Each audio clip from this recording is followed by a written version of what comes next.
भगवान श्री कृष्ण गीता में समझाते हैं, संतुष्टः सततं योगी यथात्मा दृढ़ निश्चयः। योगी सदैव संतुष्ट रहता है।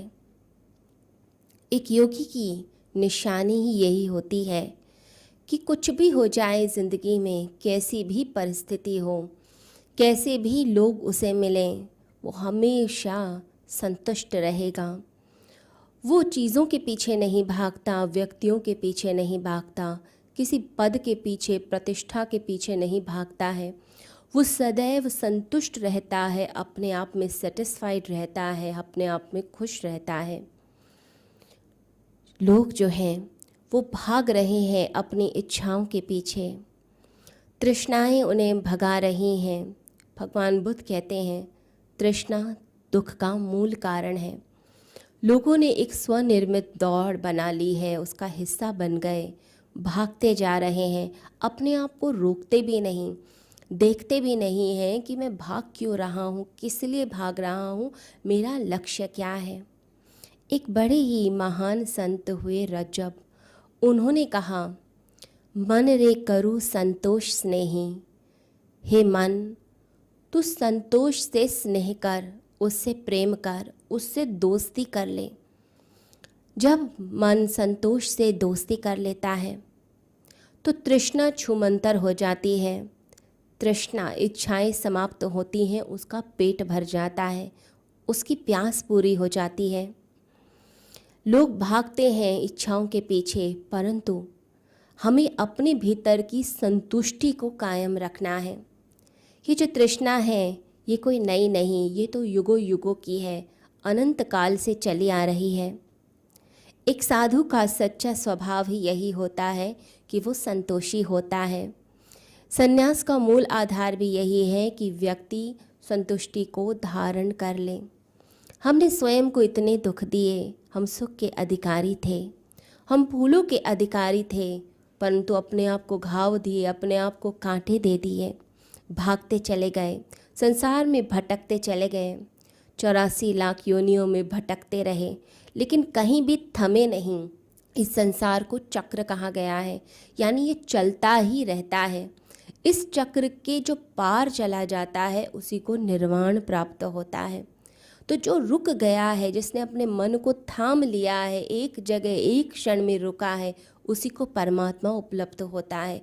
और जो मन को भगाए चले जा रहा है, कहीं रुकता ही नहीं है, उसे कहाँ परमात्मा मिलेगा, उसे कहाँ शांति मिलेगी, उसे कहाँ प्रसन्नता मिलेगी। तो सबसे प्यारा साथी, सबसे प्यारा दोस्त होता है संतोष, यानी संतुष्टि। भगवान गीता में यही बता रहे हैं कि संतुष्ट रहना सीखो। हर समय बेचैन रहना, हर समय भागते रहना, इसको रोक दीजिए। ये असंतोष क्या करता है? ये कहता है कि जो आपके पास है उसमें तो कोई सार ही नहीं है, वो तो निस्सार है। जो नहीं है बस उसी को प्राप्त करना है, सारा सार, सारा रस, सब कुछ उसी के अंदर है, बस उसी की प्राप्ति कर लो, फिर तो जीवन धन्य ही धन्य है। अभी जो मन का सूत्र है, ये बड़ा ही आत्मघाती सूत्र होता है, क्योंकि जो हम प्राप्त कर लेते हैं, जो हमें मिल जाता है, और वो कुछ ही क्षणों के अंदर फिर व्यर्थ हो जाता है, मन उब जाता है उस चीज़ से, फिर नए की तलाश पे चल पड़ता है। जिस मकान के लिए हम अपनी ज़िंदगी लगाते हैं, अपने कुछ साल लगाते हैं, रात रात सोते नहीं हैं, एक एक पाई जमा करते हैं, जब वो मकान बन जाता है तो मन में फिर एक बात आती है, अब मकान मेरा बन गया, अब एक दूसरा मकान हिल स्टेशन पे होना चाहिए।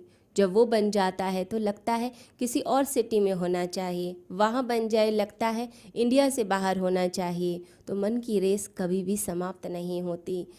जिसके अंदर असंतुष्टि है, असंतोष है, वो कहीं भी खुश नहीं रहेगा। उसे हमेशा ये रहेगा कि मैं आगे कुछ मुझे मिल जाए, आगे कुछ प्राप्त हो जाए।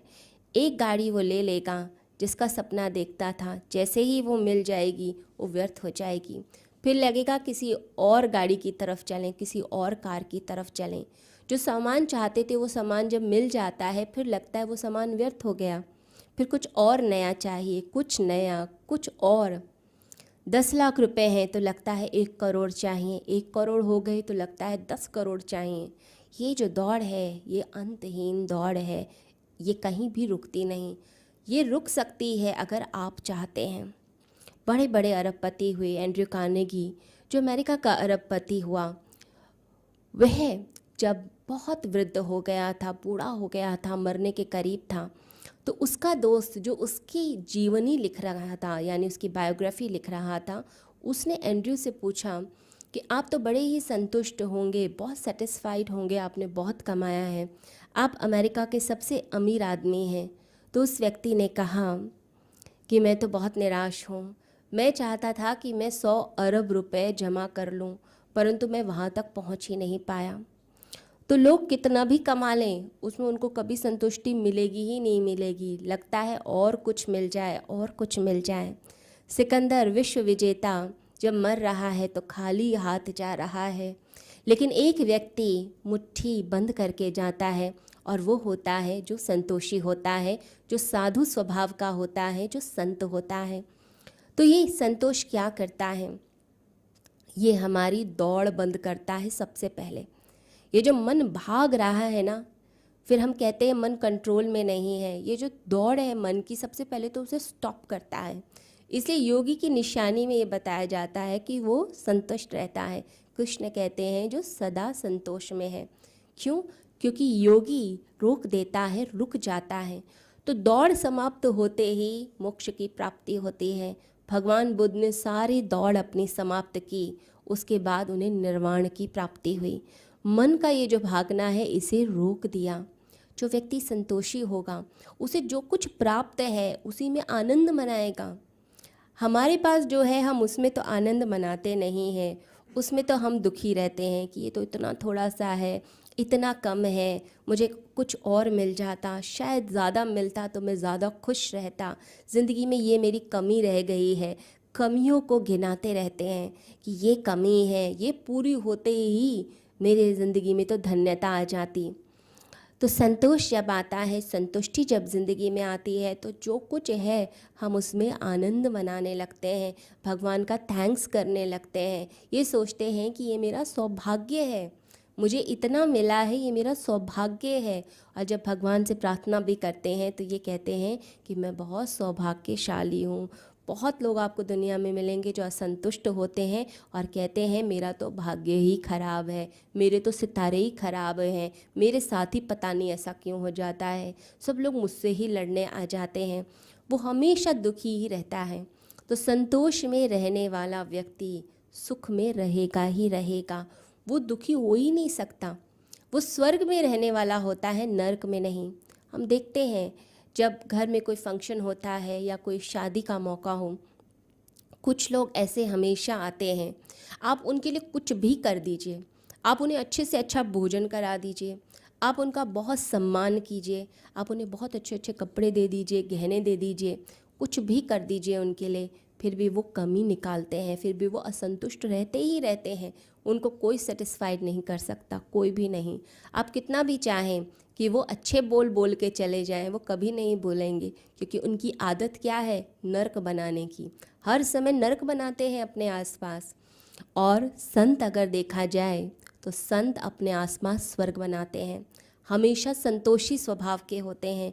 उनकी आत्मा से चैन की, शांति की किरणें निकलती हैं, इसलिए तो लोग उनके पास आना चाहते हैं, उनकी वाणी सुनना चाहते हैं, उनके सानिध्य में रहना चाहते हैं, क्योंकि मन शांत हो जाता है। भगवान बुद्ध से किसी ने पूछा कि संत मरने के बाद कहाँ जाते हैं, नरक जाते हैं या स्वर्ग जाते हैं? तो भगवान बुद्ध मुस्कुराए और उन्होंने कहा, स्वर्ग और नरक की बात ही नहीं है। संत जहाँ भी होगा वहीं स्वर्ग निर्मित हो जाएगा, क्योंकि वो अंदर से इतने संतोषी, अंदर से इतने स्थिर, अंदर से इतने शांत होते हैं। तो कुछ जादू होता है एक संतुष्ट व्यक्ति के पास, कि झोपड़े में भी रहता है तो भी खुश रहता है, रूखी सूखी भी खाता है तो बड़े मज़े से खाता है, वो चलता भी है नंगे पैर तो भी बड़े आनंद से मस्ती में चलता है। जब बुद्ध चलते हैं, महावीर चलते हैं नंगे पैर, तो बड़े बड़े सम्राटों के सिर झुक जाते हैं। तो वो क्या जादू होता है उनके पास, क्या चमत्कार!